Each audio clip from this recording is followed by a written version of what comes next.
Coming up on Mountain News this morning, yesterday groups came together to support families aiding someone going through addiction recovery. And a federal judge upholds a ruling that a Rowan County woman must pay out hundreds of thousands of dollars. Dedicated to Eastern and Southern Kentucky, this is WYMT Mountain News this morning. Good morning, I'm Olivia Calfee. We are just a few minutes past 5:30 on Thursday, April 25th. Now let's check in with meteorologist Tim Drawbridge for a look at your forecast this morning. Good morning, Olivia. Good morning, everyone. We got a few clouds dotting the sky, down 2 degrees now since the top of the hour, sitting at 41. Check out the temps from around the region here, and you can see that we're sitting pretty much in the lower 40s from Jackson to Hazard back on over toward Manchester, still at 45 at Harlan. Up at Moorhead right now, it's 39. Good morning to you at Ashland. You're also at 39. Satellite weather composite, not much going on locally. Again, just a few clouds dotting the sky based on some of the reports, and high pressure again with the flow out of the northwest is going to provide a splendid afternoon. In fact, speaking of, no chance of rain as we head through today.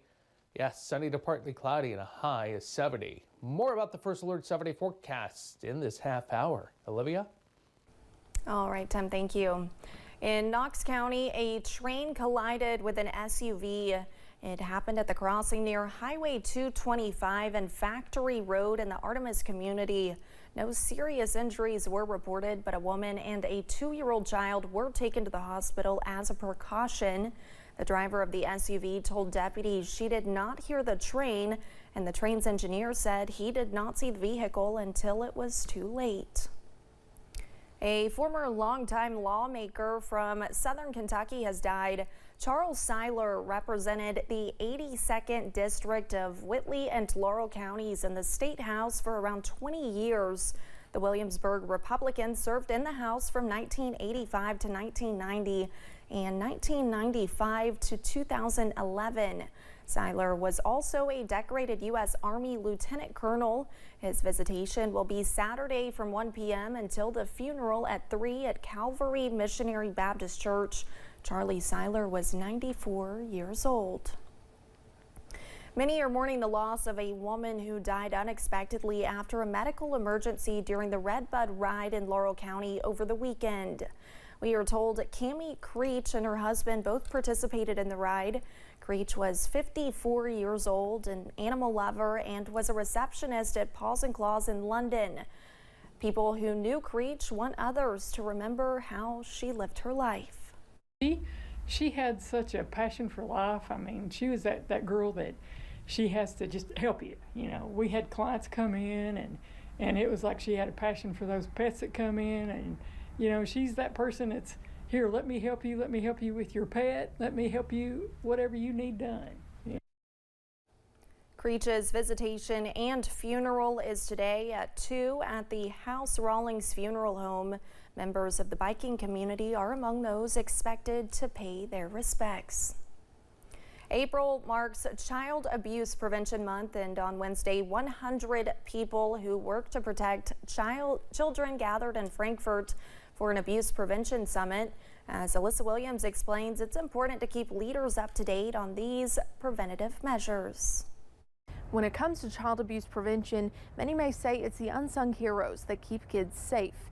And in order to keep those individuals up to date in this fight, Prevent Child Abuse Kentucky hosted a prevention education summit on Wednesday.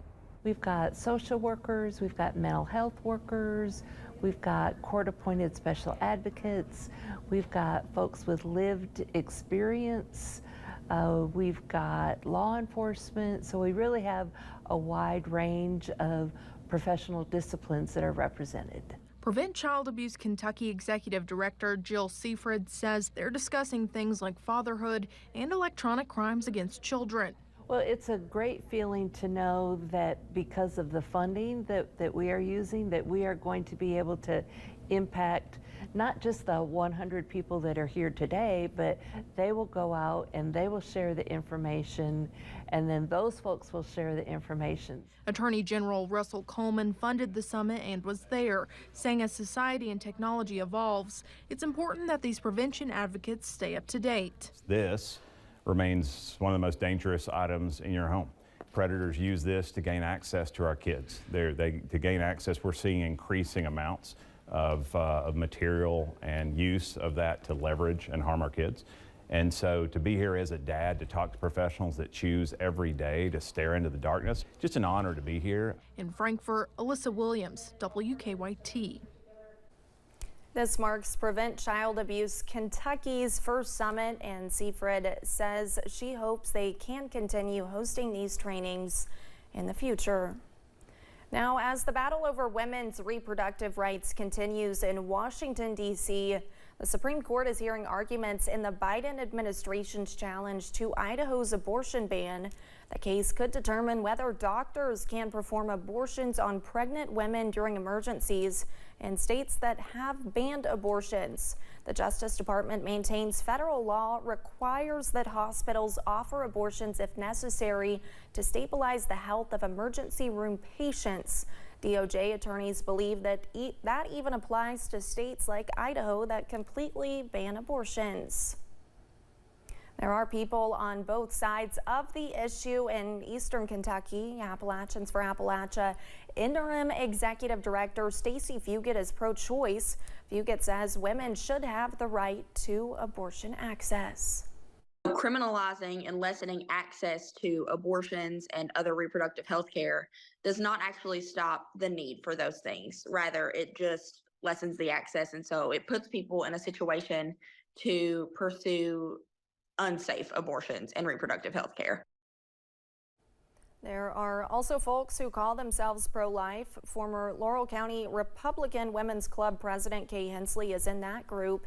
Hensley says she does not agree with the idea of abortion access.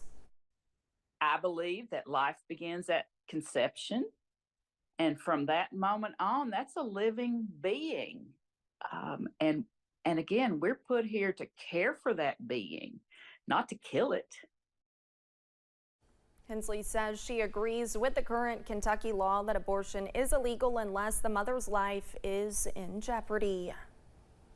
Yesterday, the Kentucky River Health Consortium gathered together at the Perry County Public Library for an event called Picking Up the Pieces.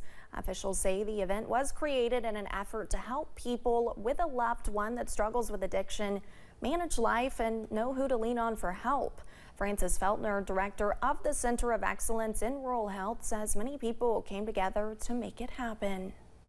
The Kentucky River Consortium is made up of a lot of people and a lot of different entities, you know, the school system, the health department, the different clinics that provide services, behavioral health, primary care. You know, we all come together to work together to find a solution. And I've always said if the problem's in the community, the solution's in the community. And by working together, we can have better outcomes. A big topic during the event was Casey's Law and the impact it can make in the lives of families in the Commonwealth. A federal judge has upheld a $360,000 judgment against former Rowan County Clerk Kim Davis. A jury ruled last year Davis had to pay a same-sex couple and their attorneys for refusing to issue a marriage license to the couple in 2015.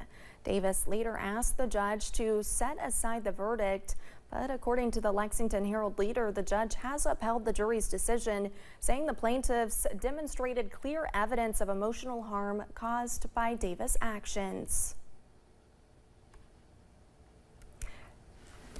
Today, the U.S. Supreme Court will hear arguments over whether former President Donald Trump can be criminally prosecuted or not. The outcome could have major implications on the special counsel's 2020 election interference case against Trump, as well as for this year's presidential race. CBS News' Skylar Henry has more from the Supreme Court.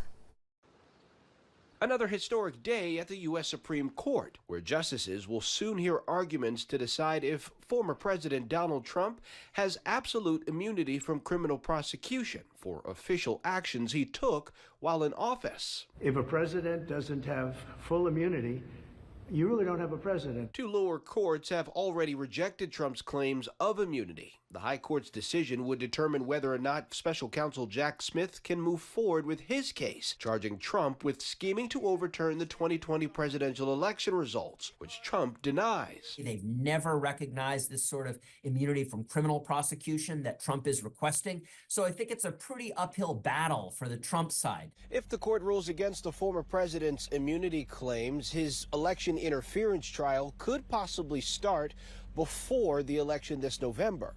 Though the court could also decide to send the case back to the lower courts. Legal experts say that would also add even more delays to the proceedings. The Supreme Court understands that time is of the essence here and that all sides and the public all want a prompt decision, whatever that may be. The Supreme Court's decision is expected to come by early July. Skyler Henry, CBS News, Washington.